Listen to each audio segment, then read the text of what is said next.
Well, the Eagles have done it. They now have the biggest selling album in U.S. history. Their greatest hits, 1971 to 75, surpassed Michael Jackson's Thriller. And we got Glenn Frey's brother to talk about it. I'm John Bowden from Rock History Music.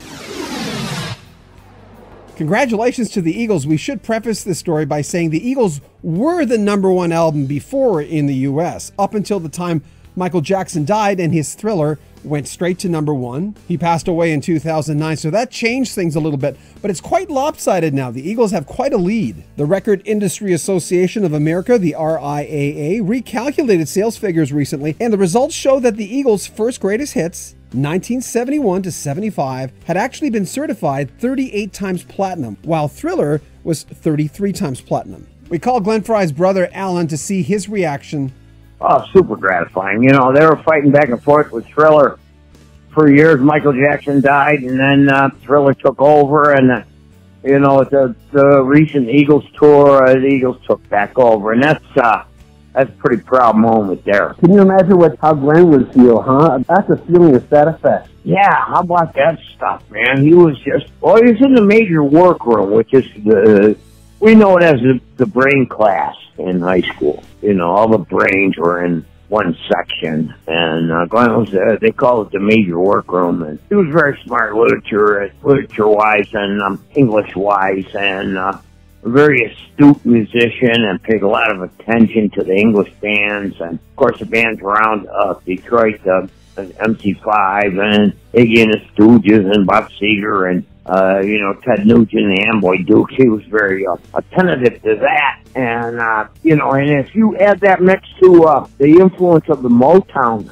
you know, with the Wrecking Crew and the Funk Brothers, and so Glenn came out of it with a real keen eye on what would sell, what are good lyrics, what is good rhythm. And when he went to California, I think he took some of those guys by surprise, because they're pretty heavy into ballads and country music and stuff, and with the Burrito Brothers and Dillard and Clark and people like that. And I think he took them a little by surprise, and he brought that rock influence out there, and that soul and R&B influence, and it was a really nice parlay of mixture there. You know, when you and I talked last time, you were telling me stories about your mom being a rock and roll mom and calling a radio station. Oh yeah, it's huge, you know, and you know, it's still sad to me, but you know, it's well deserving.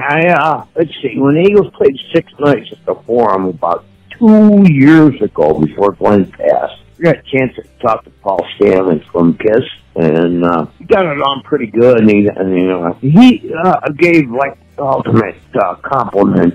He said there's no other band deserving than these guys, you know, and so that was pretty cool. That's a completely different genre of music, and to think that bands like Kiss looked up to the Eagles. Interestingly, the album the Eagles released right after that greatest hits, 1971-75, Hotel California, 10 months later, became their biggest selling studio album. And that, right now, sits at #3. That's how big this band has become. 26 times platinum. Don Hanley says, we are grateful for our families, our management, our crew, the people at radio, but most of all, the loyal fans who have stuck with us through the ups and downs of 46 years. It's been quite a ride. And sometimes when big news organizations report on rock and roll, they might miss a thing or two. I love the Today Show on NBC. I watch it every single day. But this morning, while they were reporting that the Eagles have reached #1 again, they had Hotel California playing in the background. And as we mentioned, well, that was not on that album, and it was released 10 months later.